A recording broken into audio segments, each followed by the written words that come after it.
Even if dreams can show us the future, this dream did not make sense. Must I never pass a lorry on a clear road? Can a dream show us the future and give us the opportunity of changing it? It is hard to believe. If we can see the future in a dream, then surely the future already exists. If it does, then we are not free to act in the ways we wish to. We are not responsible for our own lives. Before I tell you the dream, I must explain a little about the context.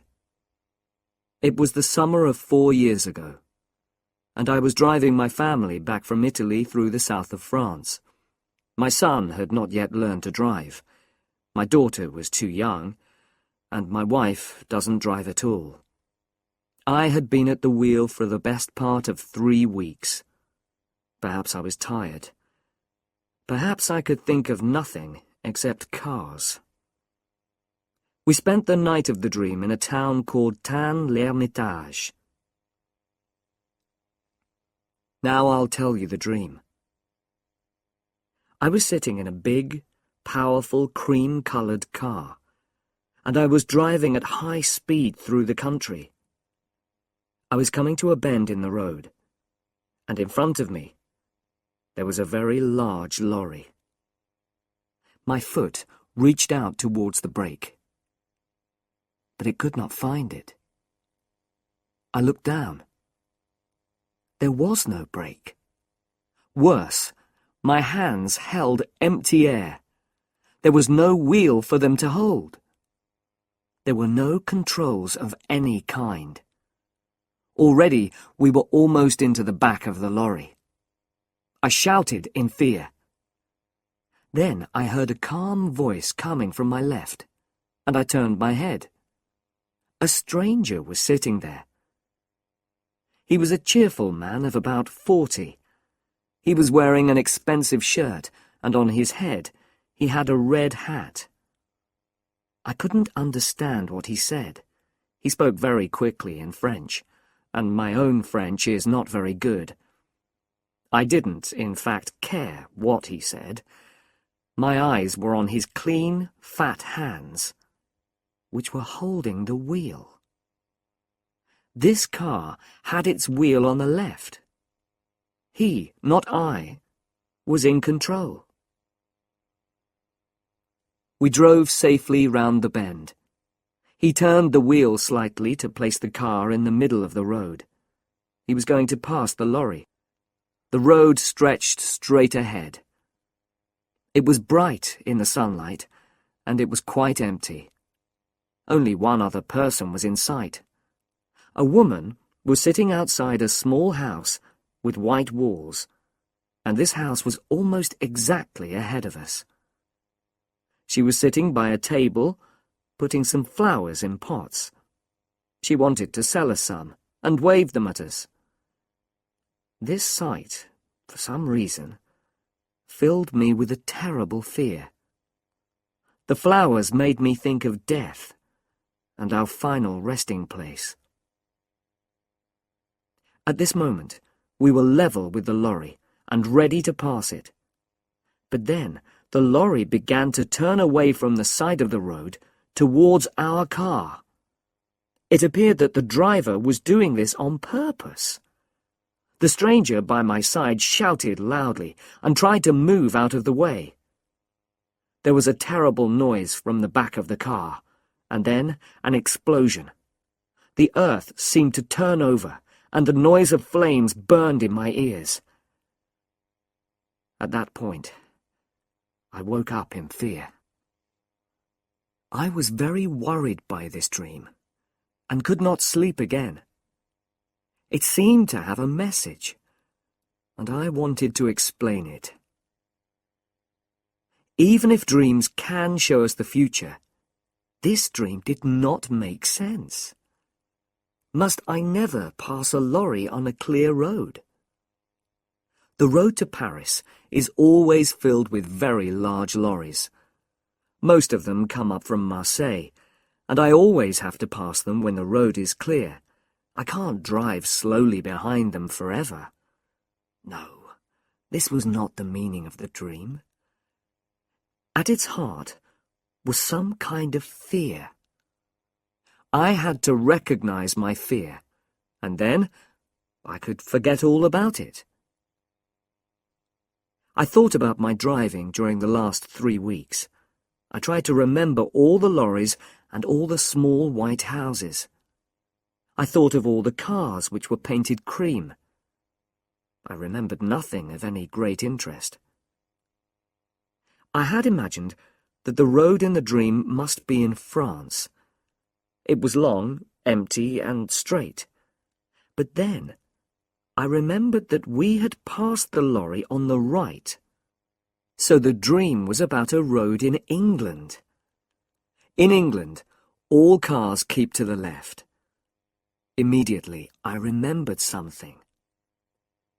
2 years before this, I was travelling in the north of England. An American and I were making some radio programs. He had brought his car from America, and of course the driver sat on the left side. The brakes and other controls were also on the left. But the colour of his car was not cream. The American was a careless driver, and often passed other cars against my advice. Remember that I was in a better position to see. I was sitting on the right. Once, just after Nottingham, he played chicken. You probably know about chicken. It is a game that is played on the roads. It is becoming more and more popular in America because long journeys are often very dull. You just move your car into the middle of the road and stay there. When another car appears, it comes towards you in the middle of the road. The driver who turns away is the chicken. Quite often, neither driver turns away. I expressed my displeasure at this game in language that the American could not fail to understand. We did not play it again, but it had probably left its mark on my mind. So then, when I was asleep, I experienced it all again in a dream. I also remembered something else while I was having breakfast. When we played chicken, it was an uncommonly windy day. We stopped at Chesterfield, and the American bought a hat. It was a black hat, not a red one, but in dreams details are not always exact. After this, I forgot about the dream until the afternoon. The big French lorries often play their own game. They stay in the middle of the road, and you can't pass them. You have to stay behind them. Sometimes you have to follow them for endless kilometres, although the roads are almost completely empty. This afternoon, we were following a large vehicle which was making terrible noises. When I blew my horn, the driver moved to the side of the road. But it was the wrong side. He was driving along on the left, instead of keeping to the right. There was enough space on the right for me to pass him, but to do that would be wrong. So I just followed him for a few kilometres, and I told myself not to pass him. I considered the situation from every point of view. I could certainly turn my car more quickly than he could turn his lorry. It was a very big, heavy lorry. Could I perhaps pass him quickly on the right before he could do anything? If he turned to the right, though, he could easily kill us all. He probably wanted a bit of fun, but he might want an accident. If he killed us, nobody would say it was his fault. The law would be on his side. The road ahead was quite empty, and went on for many kilometres. I drove more slowly until some distance separated us. Then I increased my speed as much as I could. I drove towards that empty space beside the lorry. My car was moving at about 110 kilometres an hour. The front of my car was almost level with the back of the lorry. Then I saw something that knocked the breath out of my body. On the grass, beside the road, a woman was sitting outside a small white house with a table of flowers. For the first time in my life, I changed my mind while I was preparing to pass another vehicle. My foot went down hard on the brake. The car rocked from side to side. From behind me, I heard the sound of a horn. Another car was following us at a high speed. I knew its colour before I saw it. It was cream. I pressed hard on the brake and turned the wheel slightly. I was just able to move in behind the lorry without touching it. The other car passed us, and the driver blew his horn wildly. It reached the lorry, and then the lorry turned towards it. For a moment, I thought that the car was going to pass the lorry safely. It was moving very fast. Then the front of the lorry just touched the back of the car. It was only a light touch, but it knocked the car towards the side of the road and the woman at the table. The driver of that car knew exactly what to do. With the greatest skill, he turned it back into the middle of the road. His control was wonderful, much better than mine. He waved angrily at the lorry driver and drove quickly away in a cloud of dust. He was soon out of sight. We stayed that night in Fontainebleau.